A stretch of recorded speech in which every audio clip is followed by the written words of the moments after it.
این مرغ بریون میتونه ناهار یه روز تعطیل باشه که همه اهل خونه هی از جلوی فر رد بشن، این مرغ توپل مپلو که در حال چرخیدن نگاش کنن و دلشون ضعف بره.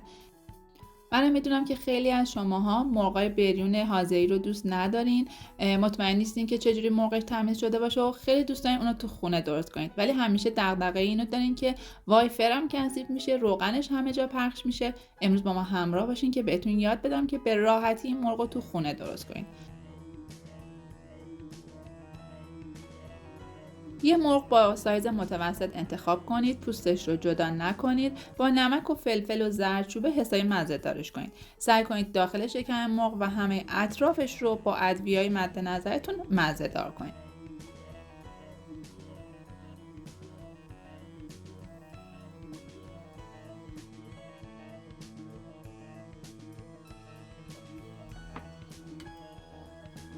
حالا برای طعمدار کردن مرغ ما اینجا پیاز داریم. 2 عدد پیاز رو خلالی درشت خوردش میکنم. بعد اینکه پیازها رو درشت خورد کردم، اون رو داخل ظرف میریزم، مرغم رو داخل یه ظرفی قرار میدم و پیازها و سبزیجاتی که برای مزه دار کردن مرغ نیاز هستش رو داخلش میریزم. از فلفل دلمه‌ای استفاده میکنم. فلفل دلمه‌ای ها رو هم مثل پیاز درشت خورد میکنم.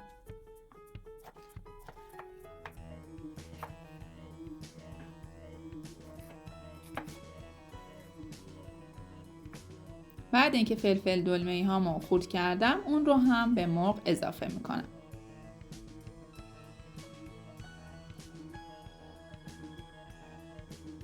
در ادامه برای اینکه مرغم طعم بهتری پیدا کنه، از یه دونه لیمو ترش تازه استفاده میکنم.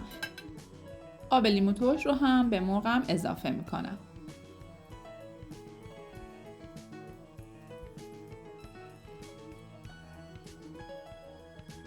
سبزیجات رو کاملا با هم مخلوط میکنم. مقداری از اون رو داخل شکم مرغ میریزم که کاملا داخل مرغ هم طعمدار بشه. چند ساعتی اون رو داخل یخچال میذارم تا حسابی مرغم طعم بگیره و مزه بهتری داشته باشه. بعد حدود چند ساعت میخوایم که برای داخل فر از سبزیجات استفاده کنیم. حتما سینی فرتون رو فویل بکشین که روغن مرغ روی فویل ریخته بشه و نگران کثیفی فرتون نباشین. من از سبزیجات تازه‌ای که استفاده کردم گوجه فرنگی و سیب زمینی هستش. اونها رو به سایزی که دوست دارم خوردشون میکنم.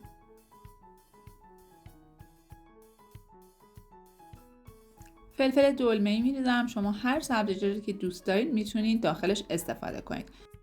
اگر دوست داشته باشین از گل کلم و قارچ هم میتونید استفاده کنید. من پیاز بنفش می‌ریزم، اون رو خورد میکنم و در ادامه از یک سیر درسته استفاده میکنم. اون رو از وسط نصف میکنم و داخل سینی فرم قرار میدم.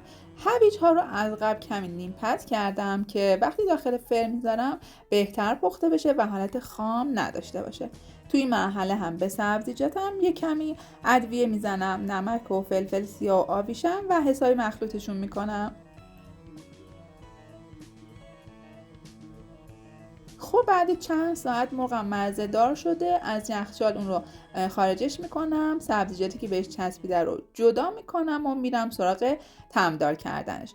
کره آب شده و زعفران رو به همه جای مرغ میمالم و حتی داخل شکمش رو هم از این مایه مزه دار میکنم و زیر پوست مرغ رو هم کره و زعفران میمالم که طعمش رو فوق العاده کنه.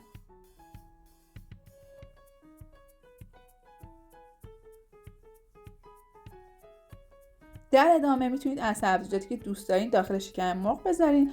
من یه دونه گوجه درسته و فلفل دلمه‌ای گذاشتم. مهمترین قسمتش همین قسمتی هستش که باید اطراف رون مرغ رو یک شیار ایجاد کنید و رون مرغ رو از داخل این شیارها رد کنید و اون رو فیکسش کنید. به حالتی که در فیلم میبینید 2 تا برش ایجاد کردم و رونها رو از داخل این برش ها رد کردم. به راحتی و با دقت این کار رو انجام بدین تا مرغتون فیکس بشه و داخل سیخ جوجه گردان ثابت بمونه و تکون نخوره.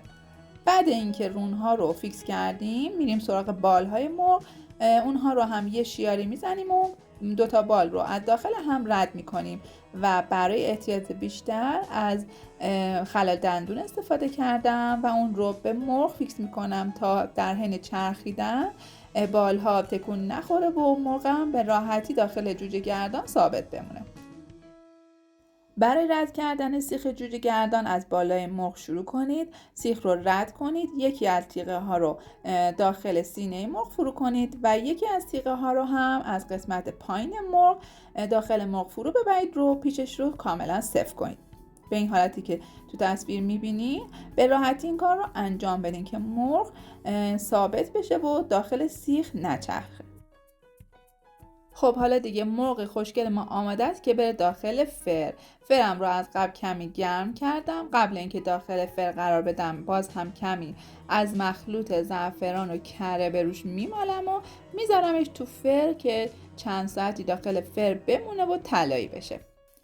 برای گذاشتن سیخ جوجه گردان داخل فر اول پایه سیخ رو داخل فر قرار بدین و سیخ رو داخل محفظه‌ای که داره وارد کنید و قسمت شیار رو روی پایه فر قرار بدین. فرتون رو هم در حالت جوجه گردان تنظیم کنید. من فرم برقی هستش، تنظیماتش رو براتون گذاشتم. با دمای 200 درجه حدود 2 تا 3 ساعت طول میکشه که مرغمون کاملا مغز پخت بشه. مرغی که با جوجه گردان پخته میشه چون با حرارت ملایم و یک نواخت میچرخه، مرغمون کاملا مغز پخت میشه و بافت مرغ کاملا نرم و آبدار هستش. بعد از حدود 2 ساعت و نیم من مرغم پخته شده، اون رو از سیخ جدا میکنم. روش کاملا طلایی و برشته شده. باز هم کمی از مخلوط زعفران و کره روی مرغم میمالم. یادتون باشه که در حین پخت هم چند باری از این مخلوط روی مرغتون بمالین که حسابی مزه دار بشه. مرغ من دیگه آماده شده، اون رو از سیخ جدا کردم. اون رو برش میزنم، خیلی نرمه، بافتشم کاملا آبدار هستش. سبزیجاتم هم که کاملا گریل شده. این هم یه برش از داخل مرغ. امیدوارم که شما هم این مرغ خوشمزه و سالم رو توی خونه خودتون درست کنید، از خوردنش لذت ببرین و یه روز تعطیل در کنار خانواده حالش رو ببرین.